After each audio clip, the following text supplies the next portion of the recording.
Subhan. Subhanallah. Bapak-bapak, wow.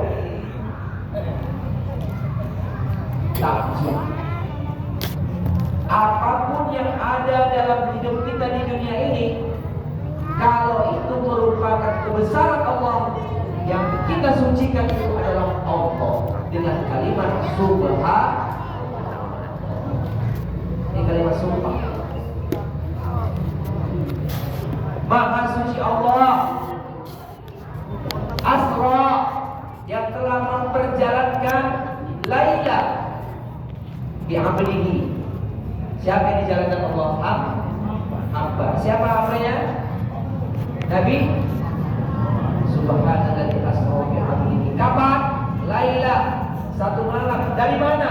Minal Masjidil Haram yang ada di Mekah. Kemana? Ilal Masjidil Aqsa yang ada di Palestina. Artinya dua tempat ini dinobatkan Allah sebagai tanah Ya nampak ustadznya. dulu.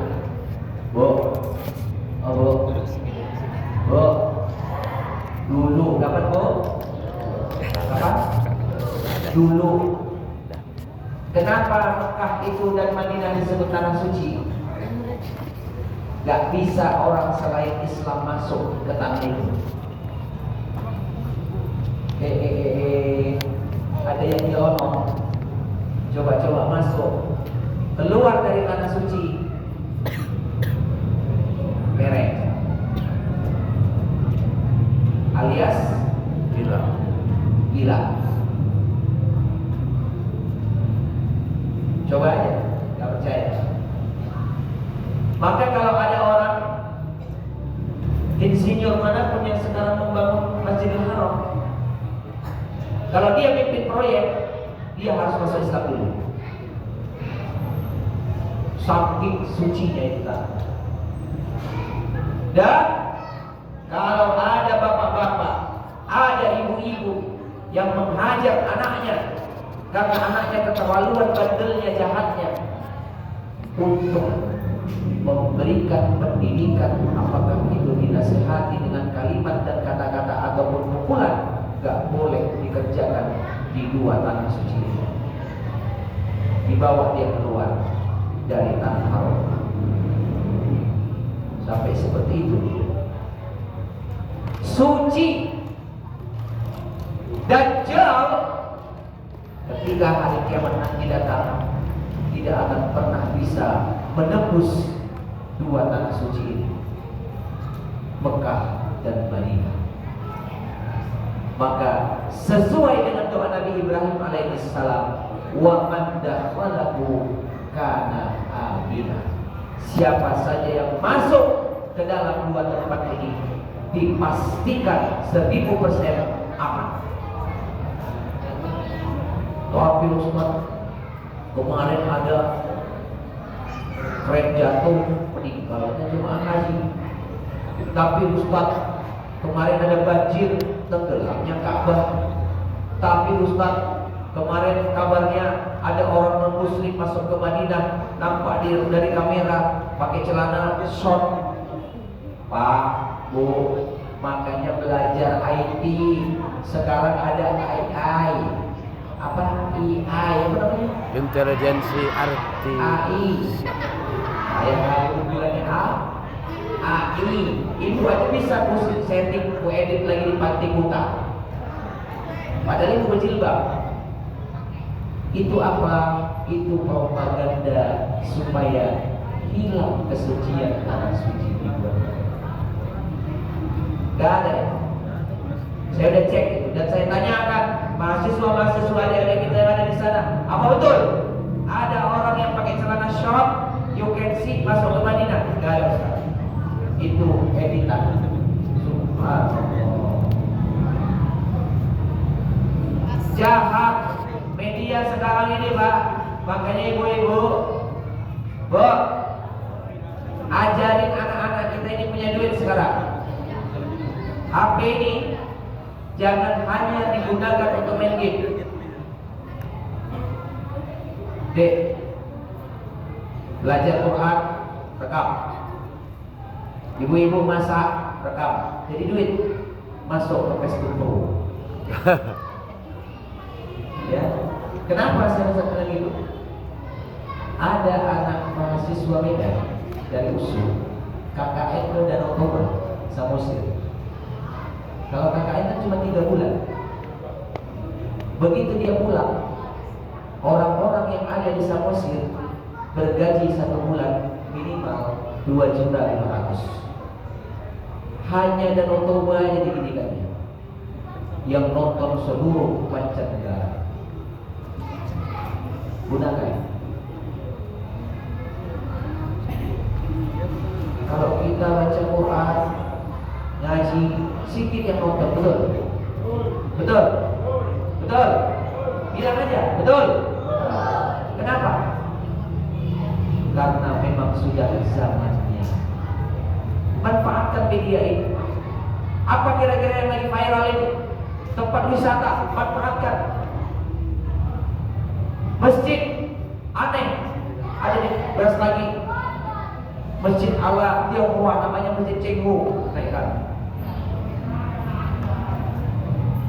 Sekarang ada yang lagi viral dekat Jamin Ginting, botanika dan botaniku namanya, taman-taman viralkan. Seringkan sedikit di situ gambar anak kita sedang ngaji, di situ dakwahnya. Subhanallah.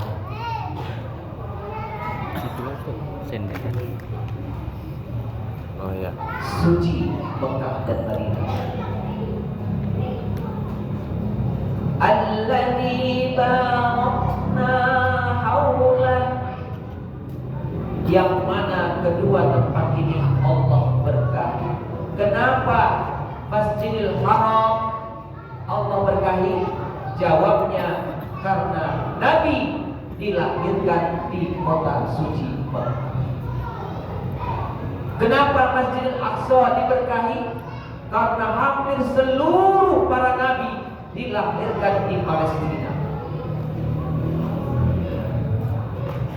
Sampai sekarang ada satu tempat, kalau ibu-ibu umroh plus Aqsa, di sebelah Qubbatus Aqsa itu ada tempat namanya tatapan atau tembok ratapan Solomon. Kenapa Israel mati-matian mau merebut Masjidil Aqsa? Karena mereka mengklaim itu adalah tanah kelahiran nenek moyang mereka yang bernama Abraham alias Ibrahim. Itu yang alasannya. Kalau ditanya Ustaz Abdul Somad, Ustaz, kenapa Israel tidak berhenti-berhenti perang? Kenapa Palestina selalu dihajar, Gaza selalu dibombardir, dibantai? Jawabannya, itulah ladang umat Islam hari ini untuk berjihad. Allah ingin menunjukkan kepada kita, siapa-siapa di antara kalian yang masih ada jiwa kepemimpinan untuk membela agamanya, maka kerjakan apa yang bisa kau kerjakan saat ini. Gak bisa usah ke sana, dilarang oleh pemerintah kita. Bayar orang, kasih dia uang, sedekahkan apa yang Anda punya untuk menyelamatkan saudara-saudara kita yang ada di Palestina. Subhanallah. Jadi bapak-bapak, ibu-ibu jemaah yang dirahmati Allah, ada beberapa pembelajaran yang ingin saya sampaikan dalam kesempatan hari ini. Apa itu? Pertama, adik-adik dengerin. Yang ingin saya sampaikan yang pertama, kalau dulu Rasulullah pulang Isra Mi'raj dari Masjidil Haram ke Masjidil Aqsa, lanjut ke Sidratil Muntaha, balik lagi malam itu ke Masjidil Haram. Apa respon masyarakat saat itu? Menerima kabar Nabi dengan baik atau menantang berita ini? Coba siapa yang bisa jawab? Menantang berita. Pembohong, penipu, tukang sihir, Nih pembelajarannya. Maksudnya Ustaz, benang merah yang kita ambil, kalau bukan dilandasi dengan iman, maka peristiwa Isra Mi'raj yang luar biasa ini gak akan mampu masuk ke dalam otak pikiran manusia normal. Paham Bu? Apalagi zaman itu belum ada Garuda Indonesia, belum ada maskapai penerbangan. Kok bisa berangkat dari Masjidil Haram ke Masjidil Aqsa sampai ke Sidratul Muntaha, balik lagi ke Masjidil Haram dalam waktu 1 hari? Apa kata Abu Jahal? Ya Abu Bakrin, dipanggil Abu Bakar, sahabat Nabi yang paling setia. Apa itu ya Jahal, Abu Jahal? Apa kau percaya dengan dustanya Muhammad? Apa kau percaya zaman hari ini ada orang berangkat dari Masjidil Haram Mekah ke Palestina waktu 1 malam? Bodoh kau Abu Bakar, kata Abu Jahal. Apa kata Abu Bakar, Pak? Ya Abu Jahlin, hai Abu Jahal, lau qala Muhammadun ab'ada min zalik latasaddaqtu. Kata Abu Bakar, hei Abu Jahal, andai kata apa yang diceritakan Muhammad lebih hebat, lebih dahsyat, lebih gak masuk akal dari cerita ini, akulah orang pertama yang akan membenarkannya. Subhanallah. Abu Bakar. Maka Abu Bakar dikasih gelar As-Siddiq, orang yang pertama kali membenarkan peristiwa ini. Ini saya andaikan sekarang lah sama ibu-ibu.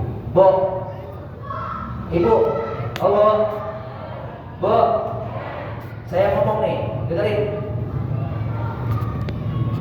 Siapa yang sholat subuh ke masjid didahului sholat sunat 2 rakaat qabla subuh, kata Allah, dia akan terbebas dari kemiskinan. Percaya Bapak? Bapak percaya? Percaya? Percaya. Besok kita buktikan yang percaya itu. Datang gak dia harus? Cocok? Boleh. Saya bilang, saya ngomong nih, ada hadis kata Nabi, siapa yang mau dibebaskan dari penyakit nifas, siapa yang mau dibebaskan dari kemiskinan, laksanakan sholat subuh berjamaah ke masjid. Sebelum sholat subuh 2 rakaat qabla subuh, bebas dari kemiskinan. Percaya Bu? Percaya Pak? Percaya aja kan. Besok subuh 1 sok aja. Susah. Kenapa? Karena abstrak. Coba saya bilang gini, Salatul jamaah afdal min salatil fardhi bi 27 darajah. Salat jamaah lebih mulia, lebih utama daripada salat sendiri dengan 27 derajat. Bingung Bapak ini, bingung Ibu ini. Derajat celcius ya Ustaz ya katanya.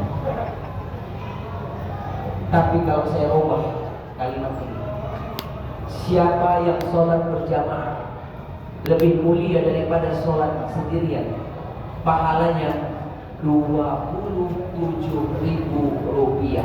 Rame gak orang di sini? Rame gak Pak? Rame gak? Pasti bilang. Saya pastikan besok lah buat spanduk. Tulisannya, yang sholat berjamaah Masjid Asy-Syakirin 1 kali sholat dapat 27.000 rupiah. Kali 5 udah berapa tuh? Tukang ojol penuh nanti di sini. Betul apa betul? Ini fakta. Bapak nggak percaya? Saya nanti yang berspanduknya, tapi yang bayar Bapak. Betul apa enggak? Kenapa Bu seperti itu? Karena masyarakat yang dibutuhkan hari ini adalah uang, bukan derajat. Nggak ngerti mereka dengan 27 derajat itu apa. Nggak ngerti uang. Bayangin 27.000 kali 5 udah berapa deh? Coba yang jago matematika. Bos pakai kalkulator berapa? 27 kali 5 100 135.000 satu hari. Subuh, zuhur, asar, maghrib, isya 135.000 dikasih BKM satu orang. Penuh gak di masjid? Penuh. Sama kalau dulu dibilang Nabi Muhammad Isra Mi'raj, gak ada yang percaya. Gak ada. Malah banyak masyarakat yang sudah kadung belajar sama Nabi, akhirnya balik imannya. Iya juga ya. Mana mungkin dari Masjidil Haram ke Masjidil Aqsa dalam waktu satu malam. Bohong di Muhammad ini, bohong. Udah mesti ikut. Nah, itu. Maka wajar kalau sekarang pemimpin-pemimpin yang sedang duduk di atas senayan sana tidak mau memikirkan masyarakatnya karena dia sudah mengeluarkan lebih dahulu 100, 200, 300, 400, 500 ribu. Dia terjadi sekarang. Ustaz, kami di Aceh, kami yang kena banjir sampai hari ini banyak yang tidur di tenda-tenda pengungsian. Mana anggota dewannya? No. Kenapa? Kalian sudah duluan menikmati uang dari dia. Ini fakta. Apapun ceritanya, UUD, ujung-ujungnya duit. Ini Masya Allah, ini malam ini ada yang datang ke sini tanpa dikasih apa-apa. Coba kalau mau orang bilang, Ustaz Salahuddin bilang, yang datang Isra Mi'raj malam ini pulangnya dikasih 100.000. Alhamdulillah, gak cukup ini masjid. Subhanallah. Fakta ya. Sekarang baru semalam Pak, seorang Kapolres di NTT apa NTB? Bima. NTB. NTB Bima di mana? NTB. Kota Bima. Yang ditangkap pertama anggotanya ditangkap, nyanyi dia. Gelang sifat gelang. Nyanyi dia. Siapa lagi? Kasar. Pernah kasarnya pakai AKB. Nyanyi lagi. Enak aja gue kena sendirian. Gue juga nyetor Ono. Siapa itu Ono? Kapolres. Kabur Kapolresnya. Baru tadi ketangkep Alhamdulillah. Bandar narkoboy. Gak usah cerita. Wallahu a'lam bishawab. Saya bukan mengumpat, saya bukan menggibah, tapi dipastikan kalau kayak ginilah mental penegak hukum kita. Saya tanya ibu-ibu, kira-kira bisa nggak narkoba diberantas? Bisa. Gak bisa. Yang pakai lo, yang edarin ngomong, yang nangkep Ono juga. Ini yang terjadi sekarang. Maka oleh sebab itu, hari ini apapun ceritanya, satu yang perlu bapak dan ibu tekankan dalam jiwanya, dalam hatinya, dalam imannya, walau karihal kafirun.